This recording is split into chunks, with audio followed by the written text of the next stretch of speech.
He was Gets to coming pick and his own prisoners, coming and going, hookers, drugs, partying. he had a bar, a club built into the prison for him and his Mm, invited guests.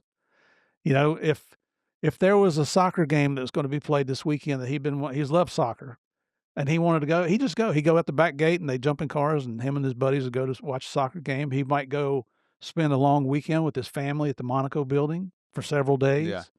I mean, he was known to go to these really nice restaurants. There's a section of Medellin called Poblado, and that's kind of the rich section of Medellin. He was known to go into restaurants with his sicarios, and what they would do is they would lock the doors and tell everybody in there, "Give us your phones." And and this is under threat of being killed. Of course, everybody did it.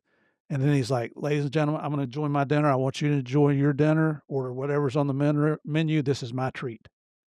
And so they'd sit there and enjoy themselves and be jackasses the whole time, and then they'd leave. And they give everybody their phones back. But Mm, that way nobody could call the cops and say, "Hey, Pablo's up here at this restaurant." yeah. It was a joke. When we got into the prison, so we got there, he escapes this day. The next day, Javi and I get there. We fly into Rio Negro Airport. They have a gunship pick us up, Huey gunship pick us up, take us to the base, and then we get on another gunship and we fly over to the prison. And we're going through this thing. Pablo's, what he calls a cell, what I call a joke, Yeah. is a 2-room suite.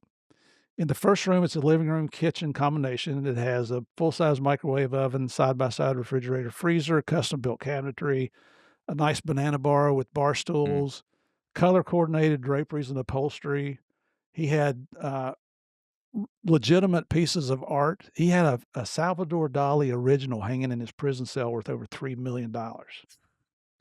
Second Wow. room was a combination bedroom, office.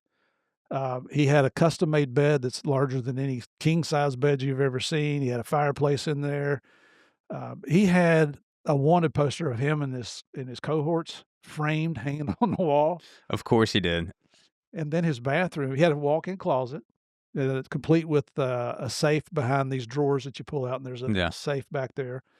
There was a section of the closet where you could hang, like, long clothes, like if you had women's dresses. That's what my wife explains this. Yeah. Their long clothes there. And the wall back there's a secret button. You push that button, that wall would pop open, and that was a hiding spot. In Colombian Spanish, they call it a caleta. And it could Mm. be a caleta can be anything where you can hide something. And he thought, well, if the gringos come up here, I'll jump in here if I can't get away, and they'll never find me. Well, we found that. I think we'd like to think we found his big fat ass in there. Yeah. His bathroom, his private bathroom, which we don't have in our prisons, private bathrooms, I've had, heard. had a jacuzzi tub.